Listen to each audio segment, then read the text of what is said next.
네, 오늘은 추석 명절을 맞이해서 갈라디아서를 잠시 쉬고 다음 주부터 다시 하고, 오늘은 또 함께 나눌 다른 은혜의 말씀을 좀 준비를 했습니다. 제가 예전에 그 생전 처음 여객선을 탄 적이 있는데 배가 엄청 크더라고요. 근데 타니까 신기해가지고 막 바다를 달리고 있을 때 그 갑판에 나가봤는데, 좌우를 둘러봤더니 섬이 하나도 없이 진짜 땅이 하나도 안 보이고, 바다 그 망망대해라고 하는 그 말처럼 사방이 바다로만 보여지는 그 풍경이 되게 낯설었습니다. 근데 그때 그 배에 붙어 있는 구명정 있죠. 물에 빠졌을 때 몸에 딱 튜브 그게 붙어 있는 거 보고 순식간에 막 상상이 꼬리에 꼬리를 물었는데, 혹시라도 이 배가 사고가 나서 만약 가라앉으면 내가 저 구명정을 사용해야 되겠지, 그 튜브를 사용해야 되겠지. 그리고 물 위에 떠 있는 그런 모습을 상상하면서, 야, 사방에 땅이 하나도 없는데 어떻게 내가 살 수 있을까, 생존할 수 있을까.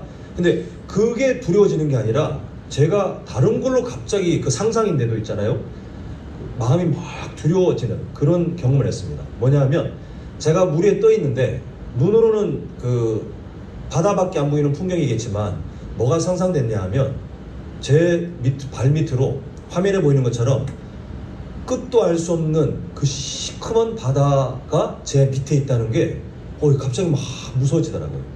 이게 왜 무서워지는가를 한번 상상해 봤더니, 만약에 저에게 확신이 있기를 저 짙은 바다 속에 금붕어들만 가득 살고 있다 하면 하나도 안 무서울 것 같아요. 그런데 저 바다 속에 혹시라도 저는 둥둥 떠 있는데 만약에 이런 애가 나타나가지고 저를 물기라도 하면 뭐 어떻게 속수무책이잖아요.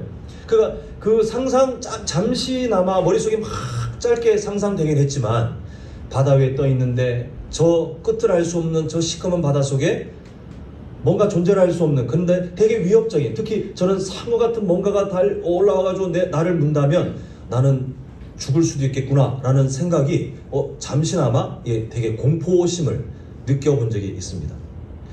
근데 제가 예전에 저희 딸이 지금보다 더 어릴 때 바다 생물을 좀 체험하게 해주려고 그 여수에 있는 대형 수족관 있잖아요, 거기를 한번 데려갈 적이 있는데, 갔더니 별의별 생물들이 다 있는데 사람 몸집보다 훨씬 큰 상어가 이렇게 수영하면서 보고 있는 저에게로 다가오는데, 한번 여쭤보고 싶습니다.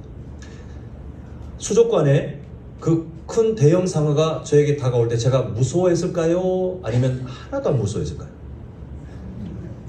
분명히 아까 전에 상상이지만 바다 위에 내가 튜브를 탁 붙들고 망망대해에 떠 있을 때 그때 느꼈던, 이게 그 심해 공포증이라는 명칭도 있더라고요. 저 밑 속에서 알 수 없는 그 뭔가, 특히 저기 위협적인 생물이 나를 혹시라도 물 수 있지 않을까, 그런 두려움이 분명히 있었는데, 그 공포심이 들었는데, 왜 눈앞에 실제로 그 상어가 있음에도 불구하고 제가 하나도 두려움이 안 생기냐 하면, 상어와 저 사이에 뭐가 있어요? 아주 두꺼운 유리벽이 있기 때문에 저는 실내 안에 보호받고 있고, 상어는 그 안에 수족관 물속에 있기 때문에 하나도 두렵지 않았습니다. 두렵지 않은 걸 넘어서서 저에게 어떤 감정이 있냐면, 상어가 저렇게 생겼구만 하고 감상을 하고 있더라고요. 사랑하는 성도 여러분, 하나님께서 예수님을 믿는 우리에게 바라시는, 우리가 성장해 가기를, 또 우리가 현실에서 누렸으면 하는 마음 상태가 바로 이와 같아요. 어떠한 환경을 만난다 할지라도 우리의 마음은 있잖아요, 그런 어려운 환경이 없기를 바라지만, 제가 누누이 말씀드리다시피 그런 일은 우리에게 절대 없습니다. 사랑하는 자녀를 묵윤실에 두고자 하는 부모님은 없어요. 오히려 면역성이 자라가고, 그리고 몸도 튼튼하게 자라가는 그런 사람이 되길 바라지, 어떤 세균도 내가 다 막아줄게, 위험하니까 집 밖으로 나가지 마, 이건 자녀를 죽이는 일과 같기 때문에 그렇게 하는 부모님은 없습니다. 하나님도 마찬가지잖아요. 우리가 감당할 수 있는 그런 넉넉한 내면의 그런 성장들을 경험하길 원하시는데, 하나님은 우리가 맨날 허덕허덕거리고 늘 주눅들어 있고 늘 겁에 질려 살길 바라시는 것이 아니라, 어떤 환경을 만나도, 근데 그 환경 속에 두려움이라는 감정을 극복해내는 것을 더 넘어서서 제가 마치 그 수족관의 유리 너머의 상어에 대해서는 어떠한 두려움도 없이 오히려 그 상황을 관찰하고 감상하는 것처럼 주변의 사람들이 보기에는 참 힘드시겠군요 라고 할지 모르겠지만, 그러나 예수 그리스도의 그 은혜 안에 그 환경을 뛰어넘어 오히려 그 환경 속에 역사하실 하나님을 기대하고 묵상할 수 있는 그 영적인 여유, 이 여유를 하나님은 자녀인 우리에게 바라고 계세요. 근데 이게 바라고 계신다고 해서 그냥 숙제처럼 무슨 그 직장 상사가 과음을 주는 것처럼 너희 실적이야 이거 빨리 해, 이게 아니라 그렇게 만들어가고 계시지만 우리가 그걸 누리길 바라시면서 돕고 계신다는 사실을 오늘 꼭 기억하셨으면 좋겠습니다. 저는 이 영적인 여유, 환경을 뛰어넘는 영적인 그 여유를 바라볼 때 극한의 기적을 경험한 사람들을 아마 성도님들께서 성경을 읽으시기 때문에 아시겠지만 소개해드리고 싶은데, 바로 다니엘의 세 친구입니다. 초강대국의 왕의 명령을 거절하면서까지 신앙의 정절을 지키려고 하다가 받게 된 100가지 뜨겁게 타는 불 구덩이에 던져지는 거예요. 그런데 성경은 뭐라고 말하느냐? 자, 보겠습니다. 보면 왕이 또 말하, 이미 던져졌죠? 이르되 내가 보니 결박되지 아니한 네 사람이 불 가운데로 다니는데, 지금 그 세 사람이 던져졌을 때 입었던 기적은 불에 안 탔다가 아니에요. 지금 불에 안 타고 있는 그것을 말하고자 하는 게 아닙니다. 지금 불에 던져져 가지고 안 타고 있는데도 그 세 사람이 막 두려워서 떨고 있는 게 아니라 그 뜨거운 불 구덩이 속에 있는데 여유로워요. 그 환경을 거닐면서 마치 감상했는지 모르겠지만 그게 찌들려 있는 게 아니라 여유로워요. 그 넷째 모양은 신들의 아들과 같도다. 자, 26절 보면 느부갓네살이 맹렬히 타는 풀무불 아기 가까이 가서 불러 이르되 지극히 높으신 하나님의 종 사드락 메삭 아벳느고에 나와서 이리로 오라 하매 그 세 사람이 불 가운데서 나왔다라고 성경은 우리에게 말씀하고 있습니다. 그 본문을 보면요, 성도님들께서 나중에 읽어보시면 아시겠지만 그 왕과 그리고 이 세 사람을 모함하는 신하들은 여유가 없어요. 그런데 오히려 협박을 받고 실제로 불에 던져지는 이 세 사람은 여유가 넘쳐요. 하나님께서 우리에게 보여주시고자 하는, 또 우리가 하나님의 은혜로 인해서 누려질 수 있는 극한의 여유가 바로 이 세 사람을 통해서 우리에게 소개되는데, 하나님께서 오늘을 살아가고 계시고 또 남은 인생 가운데 여전히 하나님과 동행하되 이 세상 속에서 여러 환경을 만난다 할지라도 흔들림 없이 살아가셔야 될 우리 성도님들께 주시는 그 약속이 바로 이 말씀 속에 있는 것을 보게 됩니다. 오늘 우리가 읽었던 본문, 짧은 본문 기억나시죠? 사도 바울이 디모데에게 하는 권면인데, 사도 바울은 우리가 보기에는 참 대단한 사람이지만 세상적으로 보기에는 약한 게 너무 많은 사람이에요. 교회 입장에서 보기에 사도 바울은 어떤 약점이 있습니까? 과거에 교회를 핍박했다는, 참 어찌 보면 하나님께서 예수님의 십자가 사랑으로 용서하신 사건은 많지만 참 잊어버릴 수 없는, 그 본인이 하나님의 은혜를 간증할 때 반드시 그 이야기를 갖고 와서 내가 그런 사람이었다라고 말할 때 막 자신이 있었겠습니까? 참 부끄러움도 있었겠죠. 그렇게 과거에 대한 약함도 있었고 숱하게 죽을 고비도 넘겼고, 잘 아시는 바대로 육신의 가시라고 표현되는 그 연약함도 그렇게 벗어나고 싶었지만 하나님이 그냥 두셨던 그런 아픔도 있었던 사람입니다. 세상적으로 약할 게 너무 많았던 사람이에요. 그런데 이 약할 것이 많았던 사람이 얼마나 여유를 누리냐 하면, 빌립보서를 보면 감옥에 갇혔는데 이렇게 해석을 하는 것을 보게 됩니다. 우리 한번 같이 읽겠습니다. 시작.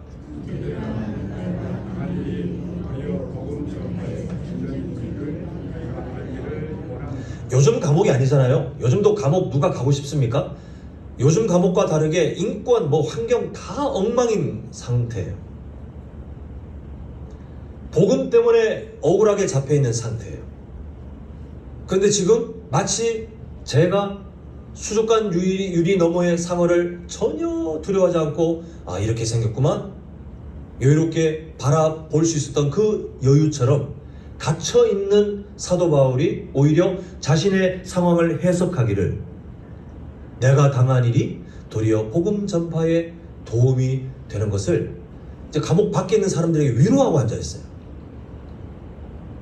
해석하는 그 마음의 방향이 전혀 다른 것을 보게 됩니다. 영적인 여유를 누리고 있어요.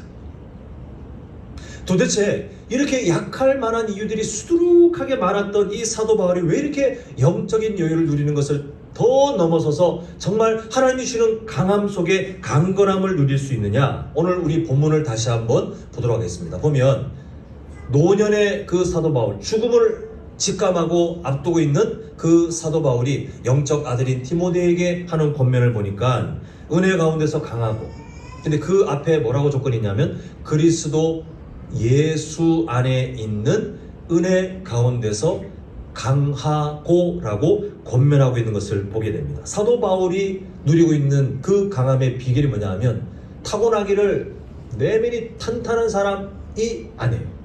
현실 파악하는 능력이 제로라 지금 자기가 어떻게 될지 전혀 모르는 그런 상태도 아니에요. 우리처럼 다 느끼고 오히려 더 민감했을지도 모르겠습니다. 그런데 사도 바울이 왜 강건했을까? 왜 여유로웠을까? 권면하고 있는 내용처럼 그리스도 예수 안에 있는 은혜 가운데 있었기 때문이다 라고 말하고 있습니다. 우리에게 주어지는 영적인 교훈이 있어요. 화면을 보시면 우리에게는 약함이 항상 존재합니다. 근데 그 약함을 그냥 내가 갖고 있으면 우리는 그냥 약한 존재밖에 되지 못해요. 그런데 성경이 우리에게 주는 지혜가 뭐냐 하면 우리의 약함에 하나님의 은혜가 덧입혀지며 우리의 그 약한 인생이 하나님의 은혜 안에 있을 때는 오히려 강함으로 나타나요. 그 약함을 뛰어넘어 하나님의 역사하심을 증거할 만한 강함으로 변화되는 것을 보게 됩니다. 이때 우리에게 더 주어지는 참으로 귀한 말씀들이 있는데 성도님들은 아니시겠지만 저에게는 약간 그런 경향이 있을 것도 같은데요. 사람은 자기에게 도움이 안 되는 사람을 귀찮게 여기는 본성이 있습니다. 특히 자기가 뭔가를 도움을 줘야 될 입장이 되면 그게 한두 번 모르겠지만 지속적이면요 지쳐요. 사람이 지쳐요. 근데 우리 하나님은 아니시더라고요. 보면 로마서 8장 26절 이와 같이 성령도 우리의 연약함을 도우시나니 아예 성령 하나님이 우리에게 임재해 계신 목적이 바로 이거라요. 우리를 도우시기 위해서요.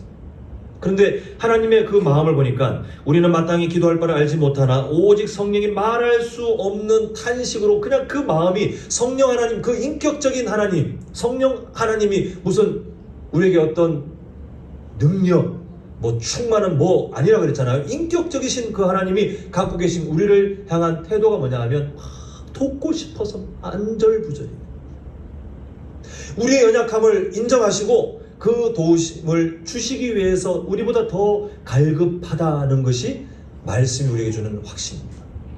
또 한 구절 더 봅니다. 보면 히브리서 4장 15절 이제 성자 하나님에 대한 소개죠. 우리에게 있는 대제사장은 우리의 연약함을 동정하지 못하실 리가 아니요. 지금 부정이 계속 반복되면서 오히려 강조하고 있죠.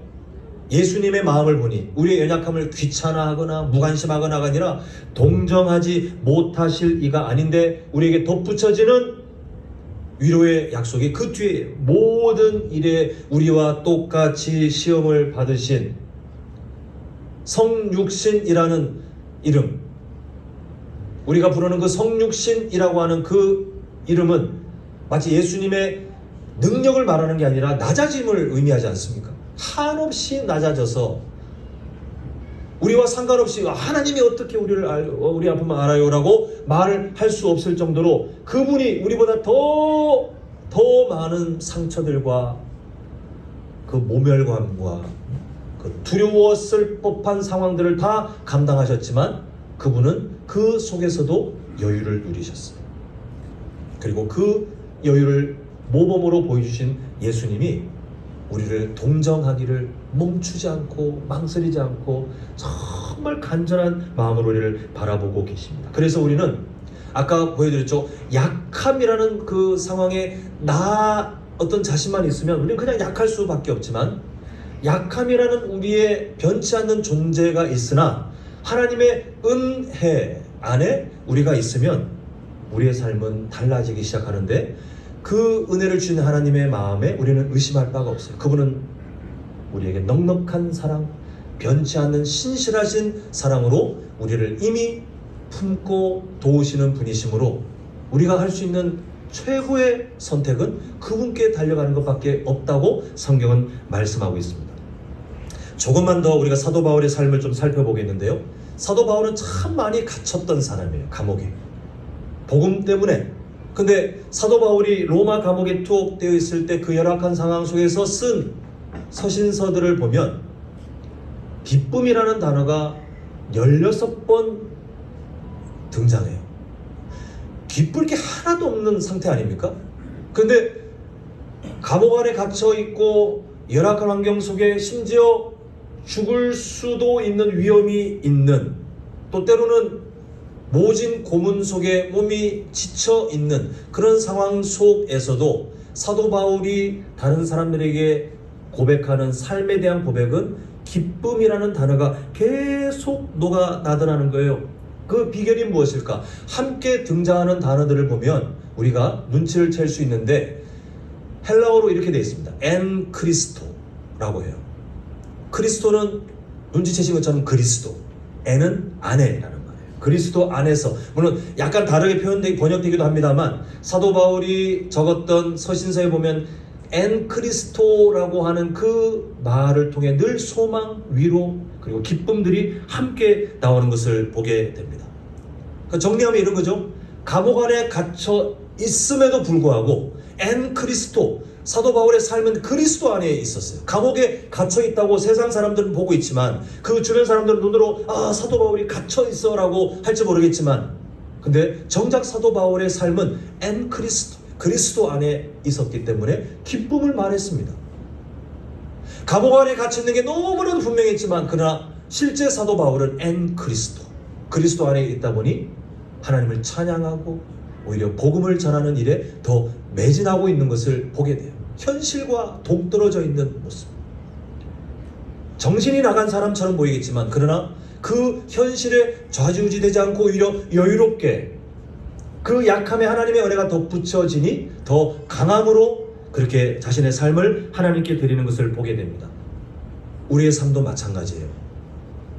성도님들, 지금 제가 한번 쭉 훑어보니 다 멀쩡한 얼굴로 앉아 계시지만 이 중에 저는 연약함이 없습니다라고 말할 수 있는 사람이 누가 있겠습니까?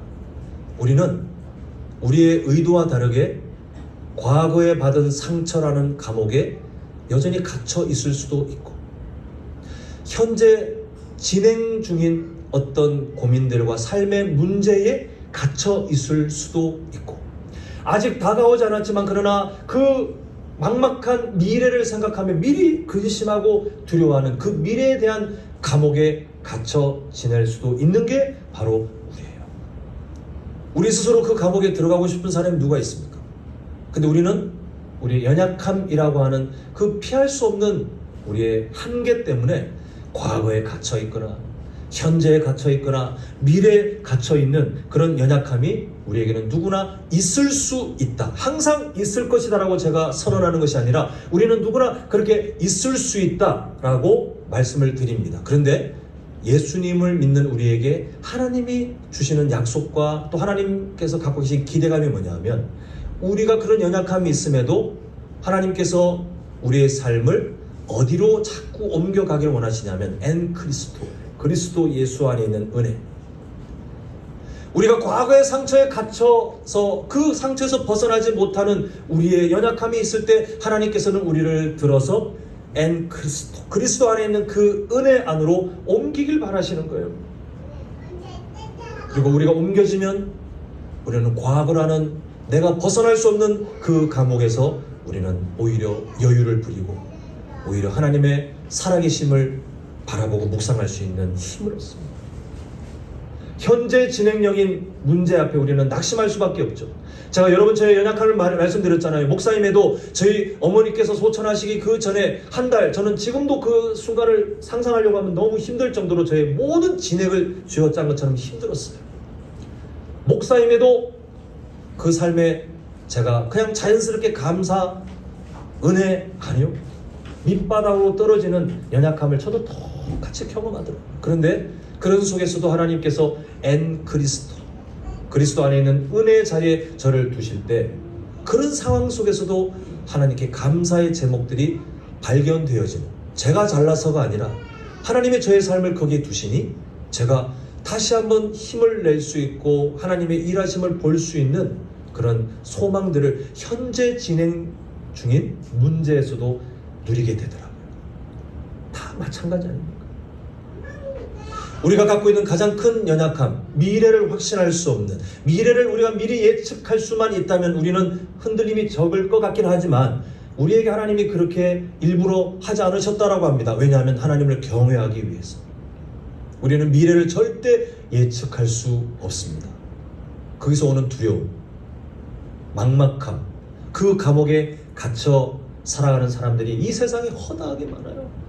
우리도 그런 감옥에 우리의 마음과 달리 갇힐 때가 있습니다. 근데 성도님들, 미래에 대한 두려움이 있을 때에 우리에게는 약속이 뭐냐 하면 그런 중에도 엔 그리스도, 내 삶이 그 감옥이 아니라 예수 그리스도 안에 있는 은혜로 우리가 옮겨지기만 하면 하나님의 일하심을 소망하고 우리는 영적인 여유를 넘어서서 그 안에서 어떻게 하나님이 일하실지를 바라볼 수 있는 강함을 우리는 누릴 수 있게 됩니다. 이게 권혁규 목사가 듣기 좋게 말을 정리한 게 아니라 성경 곳곳에 성도님들을 향해 애절하게 하나님이 기록해 놓으신 하나님의 사랑의 약속이에요. 그럼 우리 성도님들, 오늘 설교 제목이 뭔지 기억하십니까? 뭐 해도 괜찮다고요? 예, 약해도 괜찮아요. 성도님들, 정말 연약해도 괜찮습니다. 그 약점들을 자신의 삶의 어떤 정체성으로 믿지 마십시오. 우린 누구나 다 약점들을 갖고 있고 그 연약함을 우리의 힘으로 벗을 수 없습니다. 그런데 우리에게 주어진 하나님의 그 약속을 꼭 기억하셨으면 좋겠어요. 그 연약함이 내 인생 전부인 것처럼 그렇게 고민할 시간에 오히려 그때 엔 그리스도, 예수 그리스도의 은혜를 향해 달려가십시오. 차라리 진짜 그 한나가 하나님 앞에서 울며 부르짖으며 기도했던 그 인내의 시간은 달려갔던 시간이고, 그 시간에 분량이 채워졌을 때 예전의 슬픔들은 다시는 기억하지 않을 만큼 하나님의 놀라운 역사를 경험하게 되지 않나요? 우리가 할 수 있는 최고의 선택은 하나님의 은혜 안으로 가기 위해서 몸부림치는 것밖에 없습니다. 저는 오늘 데니스 저니건이라는 한 그 찬양 사역자를 좀 소개하고 싶은데, 혹시 이분에 대한 이야기가 이미 10년, 제가 찾아보니까 10년 전에 이미 한국교회 하면 휩쓸었더라고요. 저는 안지 얼마 안 됐는데, 근데 제가 이 이야기를 소개해드리는 걸 이미 알고 계신다 할지라도 오늘 주제와 연관되기 때문에 너그럽게 이해해 주셨으면 좋겠는데, 이 데니스 저니건이라고 하는 이 찬양 사역자는 믿음의 가정에서 태어났고 많은 재능들을 갖고 있었는데, 안타깝게도 5살 때 공중 화장실에서 동성애 취향을 갖고 있는 나쁜 어른에게 성추행을 당해요. 그리고 그 충격이 얼마나 컸는지 이 데니스는 그때 충격이 엄청난 상처가 되어 이 상처가 어디로 흘러가냐 하면 동성애 충동성으로 흘러갑니다. 그리고 자기에게 이 상처를 합리화하기 위한 마음들이 막 생기는데, 내가 저 남자에게, 남자아이인데도 남자에게 성추행 당한 것은 내가 남자가 좋아할 법한 매력이 있어서라고 자기 스스로 합리화하기 시작했어요. 그런데 그렇게 계속 동성애의 충동성을 합리화하며 살 수 없었던 것이, 아까 말씀드린 것처럼 믿음의 가정에서 태어났기 때문에 성경의 어떤 진리들, 또 그런 신앙생활의 테두리 안에서 늘 양심의 가책이 되었어요. 그래서 이 사람이 할 수 있는 한 노력을 한 것 같습니다. 간증을 보면 할 수 있는 최선의 노력을 했어요. 막 열심히 종교생활하고요, 열심히 교회에서 봉사도 하고 했지만 이게 해결이 되지 않는 거예요. 심지어 이걸 도와줄 수 있다고 소개받은 어떤 종교 지도자에게 이걸 상담받았는데 그게 오히려 성적인 접근을 허용하는 것처럼 더 상처를 받는 그런 일이 돼서 이 사람이 진짜 밑바닥으로 인생의 나락까지 떨어지는 상처를 경험하게 돼요. 결국 자살을 선택합니다. 근데 그 자살을 실패하게 되었을 때에 이 사람이 내린 결론이 뭐냐 하면 그냥 나에게 일어나는 충동성에 충실하자라고 하고 열심히 동성애자로 그냥 자신을 그렇게 허용하고 살아가요. 그 죄책감, 그런데 자기가 이길 수 없는 충동성, 이 복잡한 마음, 과거의 그 상처, 그 모든 것들을 자기가 벗어날 수 없는 그때 이 사람을 정말 마음 깊이 생각해주는 친구가 이 사람을 계속 도와줬던 것 같아요. 그리고 이 사람을 어느 예배 자리로, 그 집회 자리로 인도합니다. 예수님 믿는 사람이니까 늘 예배 드렸는데 친구의 권면으로 갔는데 그때 그 집회 장소에서 하나님이 이 사람 마음에 강력하게 주신 메시지가 뭐냐 하면 나는 너를 있는 모습 그대로 사랑해 라는 마음이었어요. 이 데니스라는 사람이 그동안 흘러오면서 내렸던 결론이 뭐냐 하면 자기가 원치 않는 그 성추행 이후에 자기에 일어나는 그런 동성애 충동성, 합리화, 그리고 자기가 살아오는 그 신앙의 환경 속에 죄책감, 근데 해결은 안 돼. 자살까지 생각했고 그것도 실패했고 그냥 인생의 밑바닥에 떨어진 것처럼 나는 뭐 원래 그런 사람이 하나님도 나를 버렸을 거야.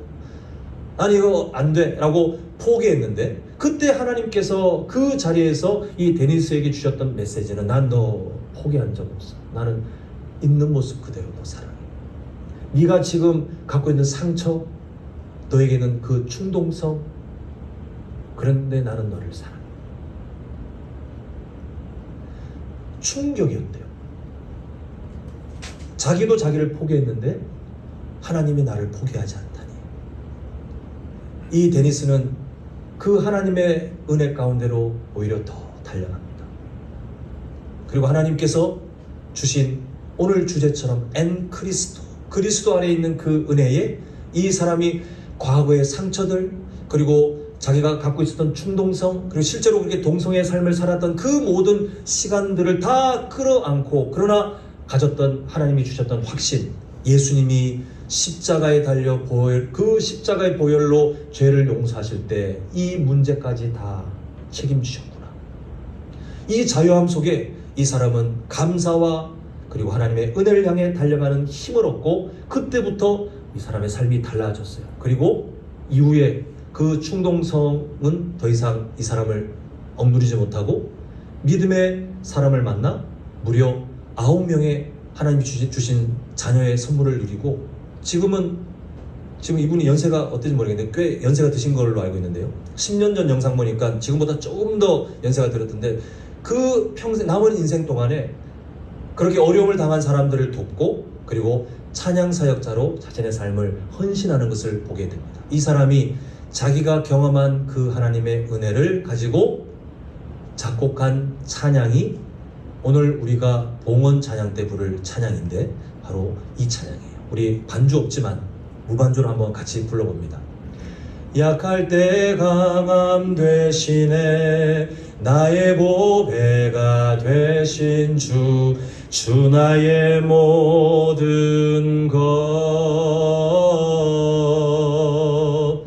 주 안에 있는 보물을 나는 포기할 수 없네 주 나의 모든 것 예수 어린 양 존귀한 이름 예수 어린 양 존귀한 이름. 사랑하는 성도 여러분, 하나님도 포기하지 않으신 인생을 우리가 포기할 권리가 없습니다. 성도님들의 과거에 어떤 일이 있었건 지금 현재 어떤 상황 속에 있으시든 미래에 대한 두려움이 거센 파도처럼 밀려와 마음에 평안이 없는 상황이라 할지라도 하나님의 약속을 꼭 기억하셨으면 좋겠어요. 그리스도 예수 안에 있는 은혜 안에서 강하고, 우리가 영적인 여유를 누릴 수 있는 것은 시간이 약이 아니고요, 우리가 그 상황을 뛰어넘어 하나님의 일하심을 우리가 마치 제가 유리병 너머에 있는 상어를 감상하는 것처럼 오히려 그 상황 속에서 하나님이 이렇게 일하시는구나 라고 그 일하심을 목격하고 누리고 그것을 자랑할 수 있는 그 영적인 강함은요, 약한 모습 그대로 하나님의 은혜 가운데 들어갈 때 그 놀라운 기적이 시작됩니다. 그리고 그 하나님은 우리를 귀찮아하시거나 우리에게 멀리 계시는 분이 아니라 우리를 돕기 위하여 아예 하나님의 영이신 성령님을 우리에게 임재해 버리신, 그리고 그 약속이 흔들리지 않도록 우리에게 거듭 십자가의 사랑으로 나타난 예수 그리스도의 사랑을 우리에게 보증으로 계속 보여주시는 그 하나님은 우리에게 나에게로 오라, 나에게로 있는 모습 그대로 오라 라고 우리를 초청하고 계십니다. 우리가 추석 되면 보름달을 떠올리며 항상 뭔가 덕담을 합니다만, 눈에 보이는 그 보름달보다 이 세상 전체를 채우고도 남고 넉넉히 넘치는 하나님의 그 은혜, 그 하나님의 사랑을 기억하시면서 우리 추석 연휴 동안, 아니 더 나아가 우리 성도님들 남은 인생 가운데 엔 그리스도, 내가 그리스도 예수 안에 있으면 나는 살아날 수 있어요. 다른 사람에게도 엔 그리스도, 당신이 그리스도 예수의 그 은혜 안에 있으면 살아날 수 있어요. 우리가 그렇게 주님을 자랑하고 그 은혜를 누리며 영적인 여유와 강함을, 하나님의 마음을 따라 우리가 삶 가운데 경험하고 살아가시는 우리 모든 성도님들 되시길, 또 그 눈물과 아픔들이 닦아지는 우리 모두가 되시기를 간절히 소망합니다.